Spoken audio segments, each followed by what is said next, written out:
Hello friends, क्या सच में दुनिया खत्म हो जाएगी? क्या है डूम्सडे वॉच और इसे क्यों बनाया गया? सब कुछ डिस्कस करेंगे इस वीडियो में। लेकिन वीडियो शुरू करने से पहले आपसे एक क्वेश्चन पूछते हैं। बिहार के कौन से मुख्यमंत्री को भारत रत्न से नामित किया गया?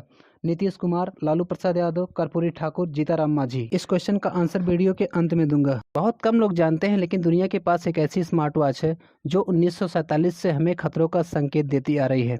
कमाल की बात यह है कि बीते कुछ सालों में इस घड़ी ने अपनी रफ्तार तेज कर दी है। यानी हम अब पहले से ज़्यादा तेज़ी से प्रलय के नज़दीक पहुंच रहे हैं।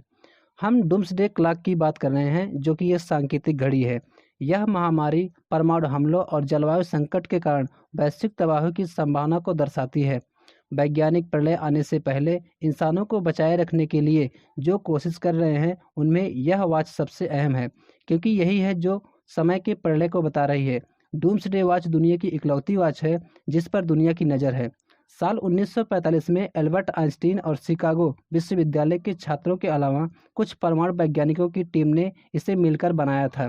प्रलय की घड़ी का निर्माण इसलिए किया गया ताकि दुनिया को यह बताया जा सके कि उनके पास कितना समय और बचा है। इस वॉच को वैज्ञानिक का एक पैनल, जिसमें 13 नोबेल पुरस्कार विजेता शामिल है, उसे निर्धारित करते हैं। यानी हर साल इस वॉच का समय बदला जाता है।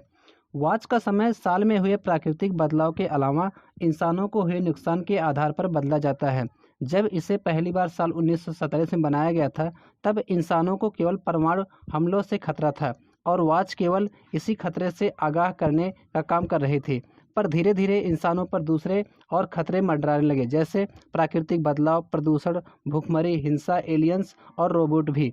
ऐसे 3 साल में पहली बार हुआ कि जब इस घड़ी के समय को 10 सेकंड घटा दिया गया है। यानी दुनिया में अब प्रलय से केवल 90 सेकंड दूर है। लेकिन डूम्सडे वॉच के 90 सेकंड का गणित हमारी सामान्य घड़ियों से अलग है। इसलिए आप आगामी 90 सेकंड के लिए घबराएं ना। असल में घड़ी को कुछ इस तरह डिजाइन किया गया है कि इसमें आधी रात के 12 बजते हैं। रात के 12 बजना यानी प्रलय का आना, और हमारे पास जीवन का उतना ही समय जितना 12 बजने से पहले बचा हो। इस वॉच की रफ्तार आम घड़ियों की तुलना में काफ़ी धीमी है। हालांकि समय समय पर होने वाले प्राकृतिक और इंसानी बदलाव के कारण गति तेज भी हो जाती है। Bulletin of the atomic scientist नामक संस्था इस घड़ी की निगरानी कर रही है। यह संस्था न्यूक्लिक अटैक, बायोकेमिकल हथियार, साइबर सुरक्षा और क्लाइमेट चेंज की निगरानी भी करती है। इसके साथ ही दुनिया भर के मशहूर माने जाने नेताओं, बिजनेसमैन, शेयर मार्केट के उतार चढ़ाव पर भी नजरें बनाए रखती है। इस दौरान संस्था संभावित खतरों की तलाश करती है और फिर वैज्ञानिक उसी आधार पर डूम्सडे वॉच का टाइम 12 बजे से पहले कुछ सेकंड में तय कर देते हैं। इस समय के दौरान दुनिया भर के तमाम नेताओं, बिजनेसमैन, संस्थाओं आदि को बता दिया जाता है कि वे हालातों को सुधारने का प्लान तैयार कर लें। जैसे ही प्लान पर काम शुरू होता है, घड़ी का समय अपने आप पीछे चला जाता है और इंसानों को जीने का कुछ और समय मिल जाता है। सीधी बात यह है कि जिस दिन डूम्सडे की सुइयां 12 बजा देंगी, उस दिन प्रलय आने से कोई नहीं रोक पाएगा। इस घड़ी को 1947 में तबाही से 7 मिनट पहले सेट किया गया था, लेकिन आगे इसमें बदलाव होते रहे। 1991 में घड़ी को तबाही से 70 मिनट पहले सेट किया गया था।